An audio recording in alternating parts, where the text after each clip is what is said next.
ಪೆರೇಸಂದ್ರ ಗ್ರಾಮದಲ್ಲಿ ಉಚಿತ ಆರೋಗ್ಯ ತಪಾಸಣಾ ಶಿಬಿರ ನಡೆಸಿದ ಸಂದೀಪ್ ರೆಡ್ಡಿ ಇಂದು ಹೊಸಹುಡ್ಯ ಪಂಚಾಯಿತಿ ವ್ಯಾಪ್ತಿಯ ಜಾತವಾರದಲ್ಲಿ ಉಚಿತ ಆರೋಗ್ಯ ತಪಾಸಣಾ ಶಿಬಿರ ಹಮ್ಮಿಕೊಂಡಿದ್ರು.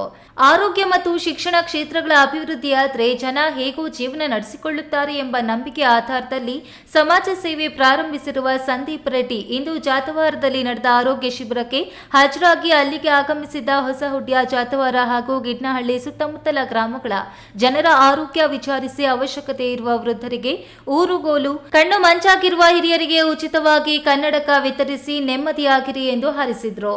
ಈ ವೇಳೆ ಮಾತನಾಡಿದ ಅವರು, ಕ್ಷೇತ್ರದಲ್ಲಿ ಜನ ನೆಮ್ಮದಿ ಜೀವನ ನಡೆಸಬೇಕು ಅಂದ್ರೆ ಮೊದಲು ತಾಲೂಕು ಕಚೇರಿ, ಕಂದಾಯ ಇಲಾಖೆ ಸುಧಾರಣೆಯಾಗಬೇಕು.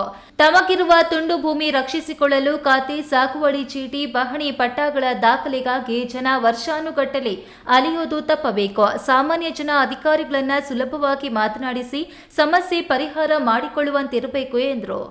ಅದೇ ರೀತಿ ಇನ್ನೊಂದಷ್ಟು ಎಲ್ಲ ಆದರೆ ಮಾಮೂಲಿ ಜನಕ್ಕೆ ಪಾಪ ಏನಂತಂದರೆ ಅಲ್ಲಿ ಹೋಗಿ ತಾಲೂಕು ಆಫೀಸಲ್ಲಿ ಯಾರು ತಹಸೀಲ್ದಾರ್ ಗೊತ್ತಿಲ್ಲ, ಒಬ್ಬ ಶಿರಸ್ತೇದಾರ್ ಗೊತ್ತಿಲ್ಲ, ಒಬ್ಬ DA ಗೊತ್ತಿಲ್ಲ, ಅಂಥ ಜನ ಹೋಗಿ ಅಲ್ಲಿ ಕಾಯ್ಕೊಂಡಿರ್ತಾರೆ. ಯಾರು ಮಾತಾಡಬೇಕು ಏನು ಅಂತ ಗೊತ್ತಿಲ್ಲ. ಬೆಳಗ್ಗೆಯಿಂದ ಸಾಯಂಕಾಲದವರೆಗೂ ಪಾಪ ಇಲ್ಲಿ ರೈತ ವರ್ಗದವ್ರು ಇರ್ಬೋದು, ಬೇರೆ ವಿದ್ಯಾರ್ಥಿಗಳಿರ್ಬೋದು, ಯುವಕರು, ಹೆಣ್ಮಕ್ಳು ಯಾರು ಕೇಳಬೇಕು ಅನ್ನೋ ಪರಿಸ್ಥಿತಿನಲ್ಲೂ ಭಯ.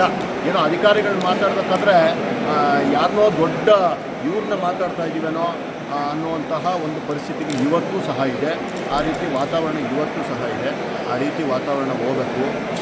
ಏನು ಜನಸ್ನೇಹಿ ಸರ್ಕಾರಗಳು ಬರಬೇಕು.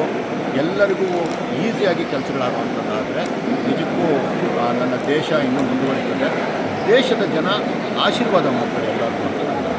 ಇನ್ನು ಮೊನ್ನೆ ನಡೆದ ಕೆವಿ ಕ್ಯಾಂಪಸ್ನಲ್ಲಿ ನಡೆದ ರಕ್ತದಾನ ಶಿಬಿರದ ಬಗ್ಗೆ ಮಾತನಾಡಿದ, ದಾಖಲೆ ಪ್ರಮಾಣದ ರಕ್ತ ಸಂಗ್ರಹಿಸಿ ಇಂಡಿಯಾ ಬುಕ್ ಆಫ್ ರೆಕಾರ್ಡ್ಗೆ ಸೇರ್ಪಡೆಯಾಗಿರುವುದು ಅಂದ್ರೆ ಅದು ಚಿಕ್ಕಬಳ್ಳಾಪುರದವರಿಗೆ ಮಾತ್ರ ಸಾಧ್ಯ ಎಂಬುದನ್ನು ಸಾಬೀತುಪಡಿಸಿದ್ದಾರೆ. ಅವರಿಗೆ ಅಭಿನಂದನೆಗಳನ್ನು ತಿಳಿಸುತ್ತೇನೆ ಎಂದರು. ಕ್ಯಾಮರಾಮನ್ ಅಖಿಲ್ ಜೊತೆ KS ನಾರಾಯಣಸ್ವಾಮಿ, ಈ ನ್ಯೂಸ್ ಟಿವಿ, ಚಿಕ್ಕಬಳ್ಳಾಪುರ.